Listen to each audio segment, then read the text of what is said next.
How worthless is education?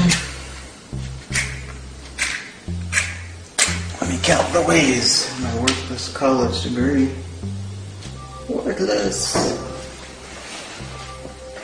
That's what a college degree is worth. Here's my worthless law degree. Equally as worthless. Here's my worthless license to practice law. Worthless. And here's my worthless computer science degree. Also worthless. That's the value of education.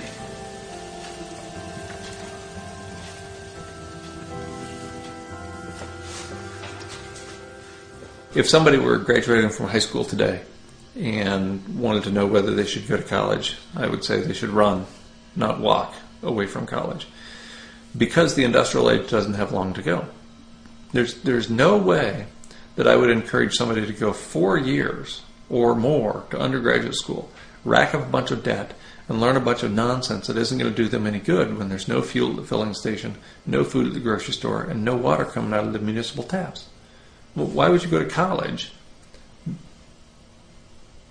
to go into a huge amount of debt to get nothing in return, not even something that might facilitate your survival, much less your ability to thrive? So at this point, at this late era in the industrial economy, I wouldn't encourage anybody to go to college.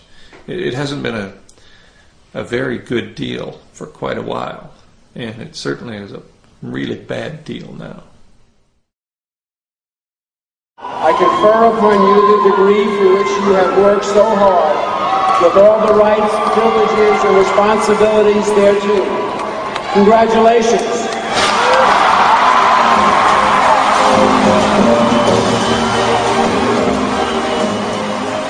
As fast as college tuition costs are rising, the value of a college degree is declining even faster. The youth in America today need to be taught to think for themselves and realize that there is no value to having a college degree if everyone else has one. I was in the student union where graduation was about to take place, and they had a series of plaques on the wall. And they listed all the students who had graduated with a 4.0 grade point average.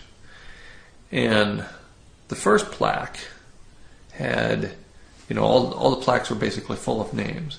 But the first plaque had the first 50 or 60 years of the university represented. To fill that plaque with the 20 or so names on it required 50 or 60 years of higher education. Of course, in the most recent 5 years, there were multiple plaques for every year. We're churning out 4.0 students at the rate of a couple hundred a year. That used to mean something. If you're the only person that in the first 40 years of the history of the institution to have a 4.0, that's meaningful. Now everybody's a 4-point student. Our standards have fallen so profoundly that anybody with a heartbeat can get a 4-point average. It's just absurd. The U.S. Bureau of Labor Statistics reported in April of last year that as of October 2009, 70.1% of 2009 high school graduates were enrolled in colleges or universities, an all-time high since they began keeping this statistic, and up from 68.6% of 2008 high school graduates enrolling into college. In other words, there is no longer anything special about a college degree in America if 70% of everybody else is also attending college to receive one. NIA is working hard to ensure that it will soon become common knowledge in the U.S. that a college degree gives you no advantage over the rest of the population. When Americans finally learn the truth, the college bubble in America will burst.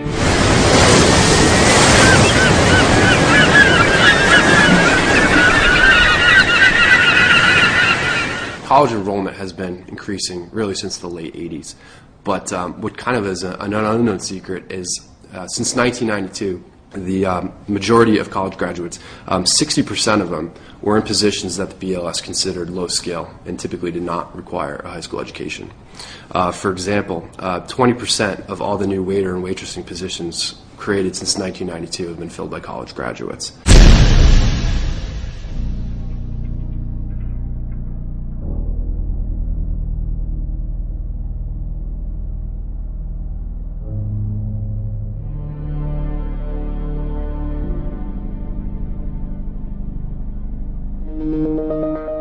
Of the 29.9% of recent high school graduates not in college, 70% of them were able to successfully find jobs without a college degree. These Americans are already building important workforce experience, which NIA considers to be far more valuable than any piece of paper. By comparison, only 42.1% of recent high school graduates in college have a job. And most of these are part-time jobs where the students are building very little workforce experience. The 57.9% of students in college without jobs, not only are they wasting their savings and getting deeply into debt for a worthless piece of paper, but they are losing out on valuable income they could have been earning during those 4 years. One of the greatest myths in America today that is used to scam Americans into overpaying to attend college is that college graduates make more money in their lives than Americans without college degrees, and therefore a college degree is a great investment. According to studies from biased organizations like the College Board, Americans with college degrees will earn $1 million in additional income over their lifetime compared to high school graduates with no college degrees. You know that college graduates earn $1 million more on average than those without a degree? Graduates from four-year colleges earn nearly an estimated $1 million more. Most colleges and universities in America use this $1 million in additional income statistic to hype and sell their product. It has been repeated so many times that it's just about been accepted by all with nobody questioning its validity. However, for any student thinking of attending college, they need to consider the facts surrounding this number and compare it to the true cost of attending college. With the cost of annual college tuition now at $27,293, if we assume continued 5.15% college tuition inflation over the next 4 years, the average cost for a student entering college now to receive their bachelor's degree in 4 years will be $117,900. Therefore, even with the current college inflation crisis, an expenditure of $117,900 on the surface seems like a good investment if the return will be $1 million. The secret truth is, most college students do not receive their degree in 4 years. The Americans who are earning $1 million more in their lifetimes are actually spending an average of 6 years in college before receiving their degrees. Therefore, assuming continued 5.15% college tuition inflation for years 5 and 6, the total cost for the average student's degree in order to earn their $1 million in extra income will be $186,349.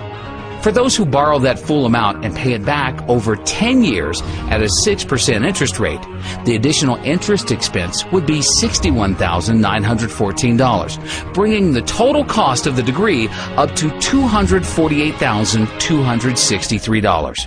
Then you need to consider the matter of lost income. The average high school graduate who finds an entry-level job without a college degree earns $35,400 per year over the first 6 years. For the majority of college students who don't have jobs, they are losing $212,400 in income over their 6 years in college.